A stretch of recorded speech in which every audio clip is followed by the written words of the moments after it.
Unes 2.000 persones s'han mobilitzat aquest dimecres al migdia pel centre de Manresa, convocades pels sindicats Comissions Obreres i UGT en motiu de la vaga general. Amb consignes contra el sistema capitalista i en contra les retallades dels governs espanyol i català, la marxa ha arrencat a la plaça de l'11 de setembre i a mida que anava avançant pel passeig de Pere III s'ha anat engruixint.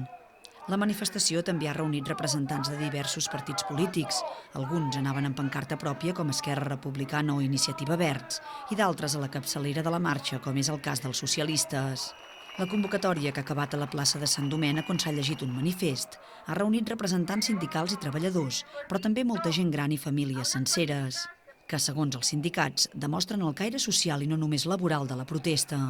Els convocants s'han mostrat satisfets de la resposta dels ciutadans. Yo creo que hemos conseguido concienciar a la gente de que esta es una vaga legal, una vaga, digamos, reglamentaria, y que convenía hacerla puesto que es una vaga social, en contra de muchas cosas que están haciendo los gobiernos, consecuentemente también laboral, pero yo creo que hoy lo que hemos demostrado los sindicatos en Manresa es que la gente está con nosotros, que siguen peleando para que esto cambie, para que los gobiernos dejen de hacer caso a lo que dicen los fondos monetarios, la Merkel i la Unió Europea i haga una política més social, que és el que toca. Molt satisfet perquè trobo que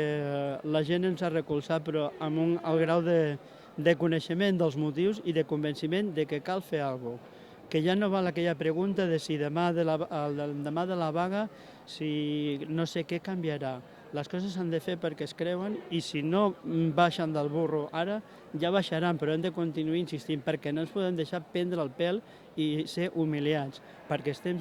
sent humiliats en aquest moment la immensa majoria de la població. Pel que fa al seguiment de la vaga a la comarca, Comissions Obreres i UGT l'han xifrat en un 80% al sector de la indústria i en un 50% en els serveis.